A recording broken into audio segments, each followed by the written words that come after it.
Good morning friends, welcome to Gyan channel. Friends, आज हम semester 4 के कम्युनिकेशन रिसर्च पेपर के ऊपर बात करेंगे। यूनिट 1 आज कवर किया जाएगा। इसके बाद सब्सिक्वेंटली आपके 3-4 दिन में पूरी यूनिटें कवर कर दी जाएंगी ताकि आपको सफिशिएंट टाइम मिल जाए अपना प्रिपरेशन करने के लिए एग्ज़ाम से पहले। तो इसके अंदर हम कम्युनिकेशन के कंसेप्ट, रिसर्च का कंसेप्ट जो है, रिसर्चर का रोल क्या होता है, quantitative qualitative research projects, communication research किस प्रकार के होते हैं, मॉडल्स क्या हैं कम्युनिकेशन रिसर्च के, एप्लीकेशंस क्या हैं कम्युनिकेशन रिसर्च के, मीडिया रिसर्च के कौन कौन से एरियाज़ हैं, एनालिसिस कैसे कैसे क्या क्या किया जाता है, source, channel, message, audience, feedback का। तो इन सब चीज़ों के ऊपर हम बात करेंगे। तो चलिए शुरू करते हैं। सबसे पहले हम बात करेंगे रिसर्च का कंसेप्ट क्या है। पहली बात तो ये समझिए कि रिसर्च एक सिस्टमेटिक और ऑर्गेनाइज इंक्वायरी होता है किसी भी स्पेसिफिक सब्जेक्ट के बारे में। इसका एम ही होता है कि कोई चीज़ जो है, नई चीज़ है, उसको डिस्कवर करना, इंटरप्रेट करना, डेटा को, फैक्ट्स को रिवाइज करना, थियरीज, एप्लीकेशन, सबको जो है एक साथ जो है मतलब लगा करके, और उसके बाद आप उसको जो है एक सही चीज़ जो है उस निकाल करके और लोगों के सामने पेश करना, पूरा निचोड़ पेश करना। रिसर्च का जो कंसेप्ट होता है, कंसेप्ट जो है उसमें 4-5 पॉइंट्स हैं, उसके ऊपर हम बात करेंगे। सबसे पहले अंडरस्टैंडिंग कम्युनिकेशन प्रोसेस। तो कम्युनिकेशन प्रोसेस रिसर्च किसी भी एरिया में किया जाता है तो उसका काम ही होता है to understand various ways in which communication occurs, including verbal and non verbal communication, interpersonal communication, mass communication, organisational communication and digital communication. तो इस सबसे पहले तो कम्युनिकेशन प्रोसेस को अंडरस्टैंड करना है। Second is analysing communication effects. उसके बाद जब कम्युनिकेशन इस्टेब्लिश, उसका जब हमने पूरा कंप्लीट अंडरस्टैंडिंग कर लिया कम्युनिकेशन प्रोसेस का, तो उसके बाद उस प्रोसेस की बात जो है क्या क्या इफ़ेक्ट कम्युनिकेशन का होता है लोगों के ऊपर, इंडिविजुअल्स के ऊपर, उनके रिलेशनशिप्स के ऊपर, ऑर्गेनाइजेशंस के ऊपर और सोसाइटीज़ के ऊपर, उस इफ़ेक्ट को हम स्टडी करते हैं। इससे हम उनका जो है interpersonal interactions, attitude, behaviour, perceptions, public relation, इन सब चीज़ों से, एडवर्टाइजिंग, सबसे जो है ये चीज़ें हमें पता चलती हैं कि उसका क्या इफ़ेक्ट आया है। नेक्स्ट है exploring communication technologies. Communication technologies जैसे डिजिटल टेक्नोलॉजीज़ बहुत तेज़ी से बढ़ रही हैं, तो कम्युनिकेशन रिसर्च में भी बहुत सारे न्यू मीडिया प्लेटफॉर्म्स का जो रोल है, social media site, social networking site, mobile communication, जितनी भी डिजिटल टेक्नोलॉजीज़ हैं उनका क्या क्या रोल है, कैसे उसको इन्वेस्टिगेट किया जाता है। नेक्स्ट है applying communication theory. Communication research theoretical frameworks को ड्रा करता है इस चीज़ को अंडरस्टैंड करने के लिए और एक्सप्लेन करने के लिए कि कम्युनिकेशन फिनोमेना किस तरह से इस्टेब्लिश हो रही है। ये थियरीज़, इसमें जो है आपका social cognitive theory, media effect theory, agenda setting theory, diffusion of innovation theory और बाकी बहुत सारी थियरीज हैं, ये सारी की सारी जो है इसके अंदर शामिल हैं। नेक्स्ट है utilising research methods. Communication researchers बहुत सारे तरह के रिसर्च मेथड को एम्प्लॉय करते हैं, टेक्निक्स को एम्प्लॉय करते हैं, जैसे सर्वे हो गए, एक्सपेरिमेंट्स हो गए, कंटेंट एनालिसिस हो गया, ethnography, focus group, textual analysis. तो इन सब सारे मेथड को इस्तेमाल करके वो एक तरह से जो है डेटा को एनालाइज करते हैं, उसका पैटर्न समझने के लिए हाइपोथेसिस एक्सप्लोर करते हैं, पैटर्न को, कंक्लूजन फिर उसके बाद अपना निकालते हैं। Contributing to practical applications. तो कम्युनिकेशन रिसर्च के प्रैक्टिकल एप्लीकेशंस होते हैं, जैसे कि जर्नलिज्म में advertising, public relations, health communication, political communication और ऑर्गेनाइजेशनल कम्युनिकेशन में। तो ये सारी की सारी चीज़ें, इनके जो प्रैक्टिकल एप्लीकेशंस हैं उनके इफ़ेक्ट्स को अंडरस्टैंड करना, उससे क्या होता है कि आप बहुत सारी स्ट्रेटजीज और इंटरवेंशंस कर सकते हैं। अभी नेक्स्ट हम बात करेंगे मीनिंग और डेफिनेशन कम्युनिकेशन रिसर्च का क्या है। तो पहली बात तो कम्युनिकेशन रिसर्च एक सिस्टमेटिक इन्वेस्टिगेशन है। इसमें आपका कोई भी प्रोसेस है, कोई पैटर्न है, कोई भी इफ़ेक्ट ह्यूमन कम्युनिकेशन का है, तो उसको हम स्टडी करते हैं, एनालिसिस करते हैं। तो इसका जो है कम्युनिकेशन रिसर्च इसका एम ही होता है कि to uncover the underlying mechanisms and dynamics of communication behaviours as well as their impact on individuals, relationships, organisations and societies. और कम्युनिकेशन रिसर्च में बहुत सारे अप्रोचेज होते हैं, जैसे qualitative approach, quantitative methods, survey, experiments, content analysis. इन सब चीज़ों का इस्तेमाल करके जो है आप अपना डेटा जो है, जो भी चीज़ें हैं, उसको एक कंक्लूज़न पे लाते हैं। अभी नेक्स्ट हम बात करेंगे रोल ऑफ रिसर्चर। तो रिसर्चर का रोल कम्युनिकेशन रिसर्च में बहुत ही ज़्यादा होता है और बहुत ही क्रूशियल होता है। ये नॉलेज को जो है समझ लीजिए एडवांसमेंट के लिए कई एस्पेक्ट्स जो होते हैं उनके ऊपर हम बात करेंगे। सबसे पहले आइडेंटिफाइंग रिसर्च क्वेश्चंस। तो रिसर्च क्वेश्चंस को आइडेंटिफाई करना बहुत ज़रूरी होता है, बहुत क्रूशियल रोल प्ले करता है, ताकि आप जो है प्रॉब्लम क्या क्या है उनको जो है जब तक समझेंगे नहीं, क्वेश्चन जब तक बनाएंगे नहीं, तब तक हम उसका आंसर कहाँ से लाएंगे।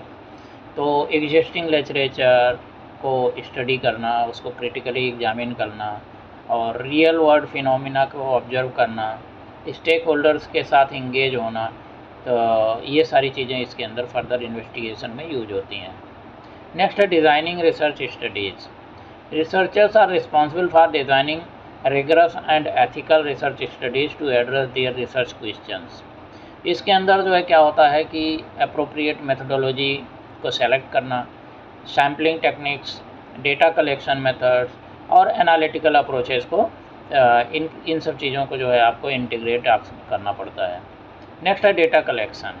उसके बाद जो है डेटा को रिसर्चर्स कलेक्ट करते हैं। बहुत सारे मेथड इसमें यूज किए जाते हैं, जैसे कि सर्वे, एक्सपेरिमेंट्स, इंटरव्यूज़, ऑब्जर्वेशंस और कंटेंट का एनालिसिस। इन सब चीज़ों से वो इंश्योर करते हैं कि डेटा कलेक्शन जो प्रोसीजर्स होते हैं वो एक्यूरेटली जो है डेटा को कंडक्ट किए जाते हैं, एथिकली सही हैं और in accordance with establish research standard हैं। तो नेक्स्ट है डेटा एनालिसिस। रिसर्चर्स जो है जो डेटा कलेक्ट किया है उसको स्टैटिस्टिकल या क्वालिटेटिव एनालिसिस टेक्निक्स के द्वारा एनालिसिस करते हैं, फाइंडिंग्स को इंटरप्रेट करते हैं और उसके बाद वो उससे एक जो है इनसाइट जो है डेटा का निकालते हैं। नेक्स्ट है क्रिटिकल थिंकिंग एंड इंटरप्रिटेशन। तो रिसर्चर्स जो है क्रिटिकली इवेलुएट करते हैं अपनी फाइंडिंग्स को और अल्टरनेटिव एक्सप्लेनेशंस या इंटरप्रिटेशन जो होते हैं उनको भी ये कंसीडर करते हैं।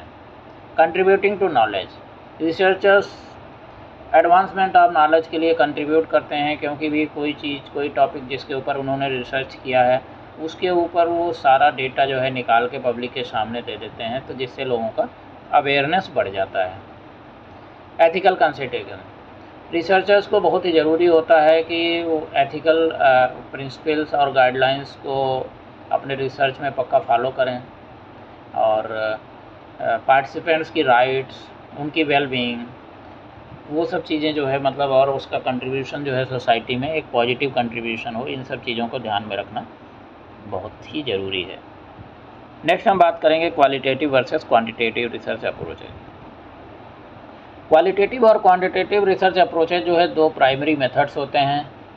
तो रिसर्च में जनरली इनका इस्तेमाल दो टाइप के मेथड का इस्तेमाल किया जाता है। अगर हम क्वांटिटेटिव रिसर्च की हम बात करें तो क्वांटिटेटिव रिसर्च में ऑब्जेक्टिव की अगर हम बात करें तो क्वांटिटेटिव रिसर्च जो है इसका मेन एम होता है to quantify phenomena and test hypothesis by collecting numerical data that can be analysed statistically.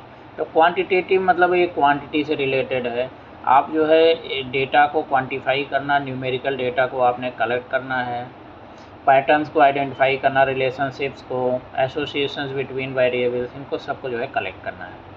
इसका मेथोडोलॉजी होता है कि टू यूज जो है मतलब स्ट्रक्चर डाटा कलेक्शन मेथड्स, जैसे कि सर्वे, एक्सपेरिमेंट्स, कंटेंट एनालिसिस, इससे जो है डेटा को ये कलेक्ट किया जाता है। नेक्स्ट जो है डेटा का एनालिसिस होता है।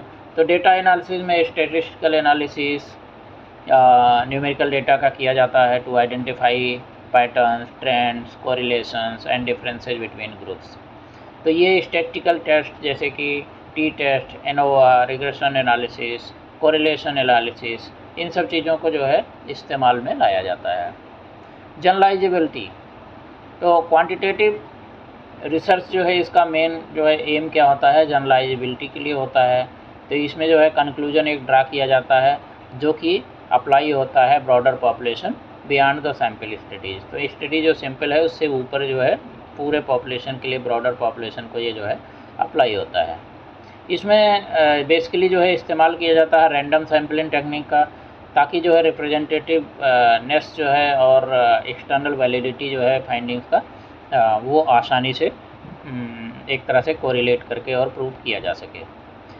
अगर हम एग्जाम्पल की बात करें तो बहुत सारे सर्वेज कराए जाते हैं, जैसे कि एक पार्टिकुलर कम्युनिकेशन कैंपेन के प्रति लोगों का क्या एटीट्यूड है, एक्सपेरिमेंट्स जो है testing effectiveness of different persuasive method messages, content analysis media coverage का, और क्वांटिटेटिव रिसर्च जो है कम्युनिकेशन, ये सब चीज़ें जो है आप की जाती हैं। नेक्स्ट अगर हम बात करें क्वालिटेटिव रिसर्च की, तो क्वालिटेटिव रिसर्च का मेन ऑब्जेक्टिव होता है कि to seek to explore and understand underlying meanings, experiences and perspectives of individuals or groups। इसका फोकस होता है कि रिच नुएंस इंसाइट्स जितनी होती हैं उनके ऊपर जो है ज़्यादा जो है उसको अनकवर करना है, rather than quantifying phenomena. Methodology की अगर हम बात करें तो ये एक तरह से जो है इंटरव्यू के द्वारा, focus groups, participant observation, textual analysis, detailed conceptually rich data के द्वारा जो है इसको जो है आप एक तरह से अचीव करते हैं। उसके बाद उसका एनालिसिस जो करते हैं, तो टेक्सचुअल या विजुअल डेटा है उसको सिस्टमेटिक एनालिसिस किया जाता है to identify themes, patterns and relationships. तो ये टेक्निक्स जैसे कि thematic analysis, content analysis, grounded theory, इनका सबका कॉमनली जो है यूज किया जाता है एनालिसिस के लिए। अगर हम डिस्क्रिप्शन की इसकी बात करें तो qualitative research prioritizes in depth understanding and rich description over generalizability. इसका मेन फोकस होता है, तो इसमें डेटा के क्योंकि रिचनेस होती है, डेप्थ होता है, तो इसमें मेन फोकस होता है कि to capture the complexity and diversity of human experiences, कि क्या क्या कॉम्प्लेक्सिटीज़ हैं ह्यूमन एक्सपीरियंस की, क्या डाइवर्सिटी है, उन्हीं चीज़ों को कैप्चर किया जाता है। अगर हम बात करें इसके एग्जाम्पल के तौर पे, तो क्वालिटेटिव रिसर्च जो है आप लाइव एक्सपीरियंसेज होते हैं इंडिविजुअल्स के, कोई पार्टिकुलर कम्युनिकेशन इशू के बारे में, या फिर कोई कल्चरल मीनिंग किसी चीज़ के साथ एम्बेड है मीडिया टेक्स्ट में, उसके बारे में जो है रिसर्च करना है, और डायनेमिक्स ऑफ इंटरपर्सनल कम्युनिकेशन जो है स्पेसिफिक कॉन्टेक्स्ट में करना है, तो उसके लिए इसका इस्तेमाल किया जाता है। तो हम अगर बात करें क्वालिटेटिव क्वांटिटेटिव रिसर्च की, तो ये जो है इनका मेन एम्फेसिस होती है quantification of phenomena and statistical analysis of numerical data, और बेसिकली जो है हाइपोथेसिस टेस्टिंग। तो यही जो है इनका मेन यूज होता है। अब हम बात करेंगे नेक्स्ट जो है टाइप्स ऑफ कम्युनिकेशन रिसर्च। तो सबसे पहले बात करेंगे मास कम्युनिकेशन रिसर्च। तो मास कम्युनिकेशन रिसर्च जो है इसका मेन फोकस होता है on the study of media organisations, media content, media effects and audience behaviour within context of mass communication channels such as television, radio, newspaper, magazines, digital media platform. तो जितने भी mass communication में use होने वाली चीज़ें हैं उनके ऊपर रिसर्च करना। नेक्स्ट है interpersonal communication research. Interpersonal communication research में communication between individuals, various relational context में, जैसे friendship, romantic relationship, family relationship, professional relationship, इनका जो है इसको तो समझ लीजिए एक तरह से एक्सप्लोर किया जाता है। ऑर्गेनाइजेशनल कम्युनिकेशन रिसर्च में किसी भी ऑर्गेनाइजेशन के लिए जो कम्युनिकेशन प्रोसेस हो रहा है, कम्युनिकेशन स्ट्रक्चर बने हुए हैं, जो नेटवर्क्स हैं, प्रैक्टिसेस हैं, उनके आउटकम्स क्या हैं, उनका सबका जो है स्टडी किया जाता है। हेल्थ कम्युनिकेशन रिसर्च की अगर बात करें तो ये कम्युनिकेशन प्रोसेस स्ट्रेटजी जो यूज होती हैं पब्लिक हेल्थ को प्रमोट करने के लिए, डिजीज़ को प्रिवेंट करने के लिए, हेल्थ केयर आउटकम्स को इम्प्रूव करने के लिए उसको रिसर्च किया जाता है।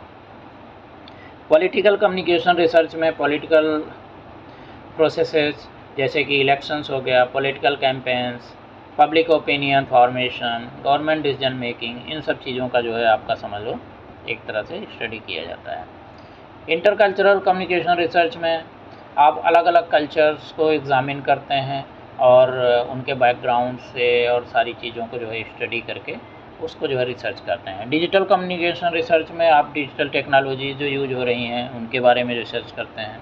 क्रिटिकल या कल्चरल कम्युनिकेशन रिसर्च में इसमें क्रिटिकल पर्सपेक्टिव्स जो है कम्युनिकेशन प्रोसेसेस जो यूज होते हैं अलग अलग कम्युनिटीज़ में उसके ऊपर की जाती है।